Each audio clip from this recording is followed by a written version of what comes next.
Hey, today we're going to talk about the difference between two means. We're going to talk about creating confidence intervals, which we can call a two-sample t-interval. And we'll also talk about doing a hypothesis test, which we can call a two-sample t-test. So this is straight off the formula sheet that you get. I wanted to use this like we used on the review sheet. So when you talk about a standardized test statistic, for this we're talking about a t. This here where it says your statistic, it's going to be the difference in means, so mean 1 minus mean 2. And we'll use the Greek letter mu. The parameter is going to be 0. And then the standard deviation is what you're going to calculate down here. And this will be calculating a t for a hypothesis test. So down here you'll see that you just take the standard deviation squared divided by the sample size for each of them, and then add them together in square root. Because we're going to have samples, we're going to use S. So ours is going to look a little different. It's going to say S1 squared over N1 plus S2 squared over N2. And that's because we don't know the population standard deviation, and so we'll just use the sample standard deviation. When you're building a confidence interval, same idea. Again, your statistic is your mean 1 minus mean 2. Your critical value is a t-star based on your degrees of freedom, which is just n minus 1. And then you'll use your standard deviation down here. When we did proportions, and we did two proportions, you could pool in order to calculate a standard deviation for a hypothesis test. It's possible to do that for means, but it's not necessary, so we won't.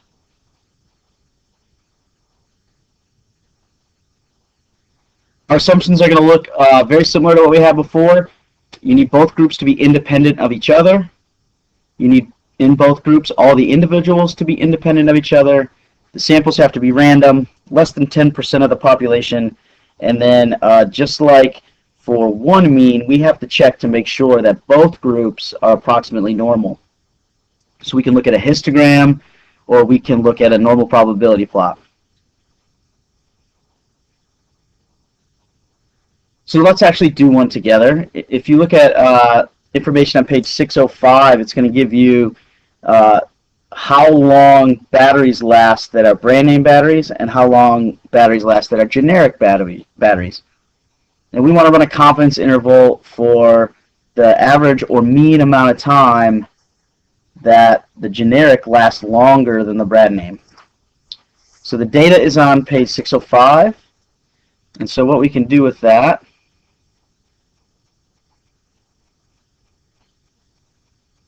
so we can enter our data for the brand names and the generic into lists. So you'd enter it in list 1, list 2. And then for each of those lists, you could do stat, calc, and one variable statistics. And what you'd get is the sample mean and standard deviation. Now I did that on my other computer. It didn't save here, so I've made those calculations already. So for the brand name, the mean battery life is 187.4 minutes with a standard deviation of 14.6. For the generic, it's 206 with a standard deviation of 10.3. So we can use that in our standard deviation formula to calculate the standard error. We just square each standard deviation, divide by the sample size. Both of them were 6 different samples. And then we're going to use the two-sample t-interval on the calculator. Calculating a t-star with the degrees of freedom for means gets a little messy, so we're just going to use technology. So we can do stat tests. We're going to go down to a two-sample t-interval. And you can either use those lists where you put in the data, or you can use the statistics that you calculated and put them in here. So I'm going to do that quick. So I put in my data. I'm doing a 95% confidence interval. We did not pool our means, so we'll calculate. And there we go. We've created this interval, and we rounded to 2.1 and 35.1. So that's where I got my interval, and I just rounded it. So again, this saves us some time from doing the hand calculation, because calculating the t-star is a little bit messy when it comes to means. So then, of course, we have to interpret our confidence interval. We're 95% confident. The true mean amount of time the generic batteries last longer than the brand name is between 2.1 and 35.1 minutes.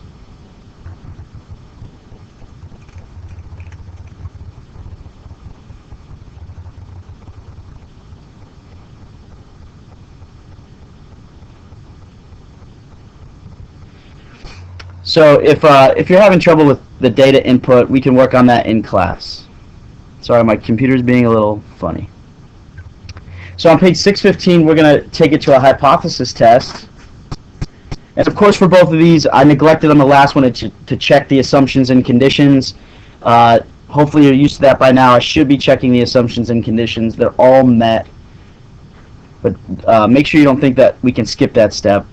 I'm being kind of bad here.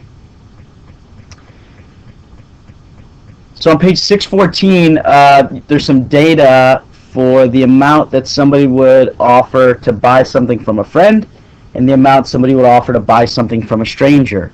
And so on 615, we asked the question, is there a difference in price that you would offer a friend over a stranger? So we write our hypotheses. We're looking for a mean difference here, so the mean difference between a friend and a stranger is 0. That's our null. The mean difference not being 0, that'll be our alternative. I put those two lists. Again, they're not saved on this computer. I put them into different lists on the calculator, and I calculated the stat calc one variable statistics, and I found their means and their sample standard deviations. I can calculate the standard deviation using the formula from the beginning of the lesson. I want to calculate the actual difference between the sample means there. X bar for F minus X bar for S, friend and stranger. And then I'll calculate my T value. And then we can use a calculator to find P. So we would do stat, tests. We're going to do a 2-sample t-test.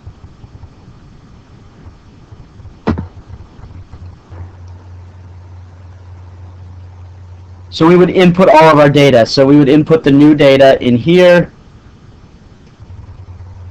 And you can do from your lists if you choose data. So mine was on list 3 and list 4 before, or you can just plug in the statistics that you know, the sample mean, standard deviation, and sample size. Okay, this is from my last problem, but you would get a p-value of 0.006. So you would reject the null hypothesis. So we'd say with the significance level of 0.05, because we weren't told, and a p-value of 0.006, there's a significant evidence to show that there's a difference in price that people would offer to friends compared to a stranger. So if you have any questions on putting this stuff in your calculator, I apologize it didn't save from my last, when I was setting up the lesson at school. I also apologize for my computer being a little weird. Hopefully you can work with it. Ask me questions at the beginning of class. I have no problem going over any of this when we get together.